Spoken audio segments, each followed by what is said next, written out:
আসসালামু আলাইকুম ভিউয়ার্স। তো আমার হাতে দেখতে পাচ্ছেন একটি এলইডি ফ্যান লাইট। আর এই লাইটটা আমরা হোল্ডারে লাগিয়ে দেখব যে লাইটটি জ্বলছে কিনা। তো হোল্ডারটি এসি লাইনে ইনপুট করা রয়েছে, তো লাইটটি কিন্তু জ্বলে নাই। তো এখন আমরা দেখব কিভাবে এই লাইটটি ঠিক করা যায়। তো এই ফ্যান লাইটটি খোলার জন্য আমাদের প্রয়োজন হবে একটি স্টার স্ক্রুড্রাইভার। তিন সাইডে তিনটি নাট রয়েছে, নাট তিনটি খুলে নিতে হবে প্রথমে।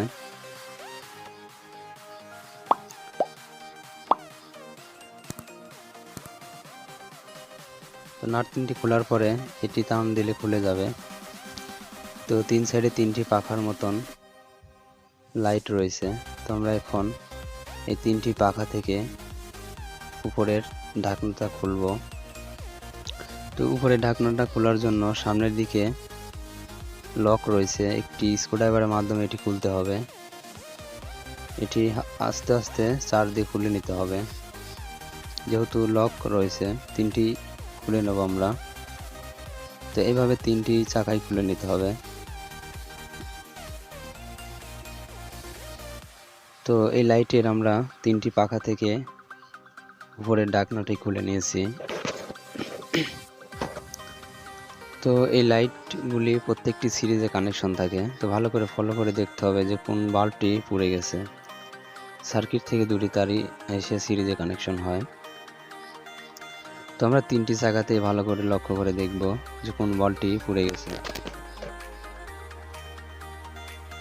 তো এই চাকাটাতে লক্ষ্য করলে দেখা যাচ্ছে যে এই সাইডে একটি বাল্ব পুড়ে কালো হয়ে গেছে। তো এই সাইডে কিন্তু একটি বাল্ব পুড়ে কালো হয়ে রয়েছে, তো বাল্বটি অর্থাৎ বাস্ট হয়ে গেছে, যার কারণে লাইটটি জ্বলছে না। তো আমরা প্রত্যেকটি বাল্ব চেক দিয়ে নেব যে এই সাইডে বাল্বগুলো ঠিক রয়েছে কিনা। তার জন্য আমাদের একটি এভোমিটার প্রয়োজন হবে। তো আমরা এভোমিটারে 1K তে সিলেক্টর পয়েন্টটি রাখার পরে মিটারটি আমরা এই প্রত্যেকটি বলের গোড়ায় গোড়ায় ধরব। এই যে বলের গোড়ায় কিন্তু নেগেটিভ পজিটিভ ধরার পরে বলটি হালকা জ্বলবে, তাহলে বুঝবো আমরা বলটি ঠিক রয়েছে। হালকা হালকা কিন্তু আলো দেখা যাচ্ছে। তো প্রতিটা বল কিন্তু সিরিজে কানেকশন থাকে। তো আমরা মিটার দিয়ে প্রত্যেকটি বল দেখে নেব যে কোন বলটি নষ্ট হয়ে গেছে। তো এই চাকার প্রত্যেকটি বলই ঠিক রয়েছে। এখন আমরা এই চাকাটাতে দেখে নেব। তো মিটারে নেগেটিভ এবং পজিটিভ এক না হলে বলটি জ্বলবে না, তো ঘুরিয়ে দেখতে হবে। তো প্রত্যেকটি বলই চেক দিয়ে নিতে হবে মিটার দিয়ে। কোনো একটি বল কাটা থাকলে কিন্তু এই লাইটটি জ্বলে না। তো এই সাইডের বলটি ঠিক রয়েছে, দু সাইডের বলই ঠিক রয়েছে। এখন আমরা এই সাইডের বলটি চেক দিয়ে নেব। তো এই পুরা বলটি কিন্তু জ্বলছে না, এই সাইডে বলটি জ্বলছে। তো প্রতিটা বলই আমরা চেক দিয়ে নেব।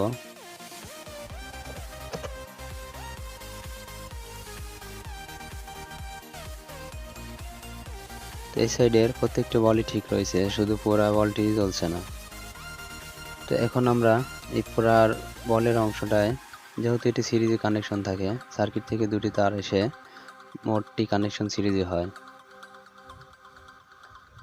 তো এখন আমরা যে বলটি পুড়ে গেছে ওই বলের দুই সাইডে হালকা করে ব্লেডের মাধ্যমে ঘষে পরিষ্কার করে নেব। তো বাল্ব সোজা, ওখানে দুটি বাল্ব রয়েছে, বাল্ব সোজা দুটি কানেকশনও থাকে। তো ব্লেডের মাধ্যমে বলের দুই কানেকশন ঘষে নিতে হবে। তো দু সাইডে সুন্দর করে ঘষে নিতে হবে ব্লেডের মাধ্যমে। তো বলের দুই সাইডে আমরা ঘষে নিয়েছি, এখন সুন্দর করে রং লাগিয়ে দিতে হবে। রং ঝালাই দেওয়ার পরে আমরা এই বলের স্থানে একটি 47 ওহমসের রেজিস্ট্যান্স লাগাবো। যে বলটি পুড়ে গেছে ওই বলের এই প্রান্ত থেকে ওই প্রান্তে একটি 47 ওহমসের রেজিস্ট্যান্স লাগিয়ে দেব। তো বাজারে এই ধরনের রেজিস্ট্যান্স কিনতে পাওয়া যায়।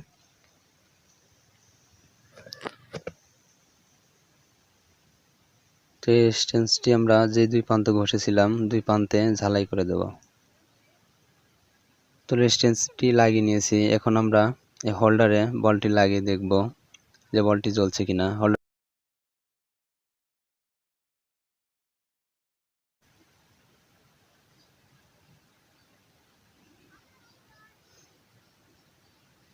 হোল্ডারটা আমরা এখন এসি লাইনে লাগিয়ে দেখব যে বলটি জ্বলছে কিনা।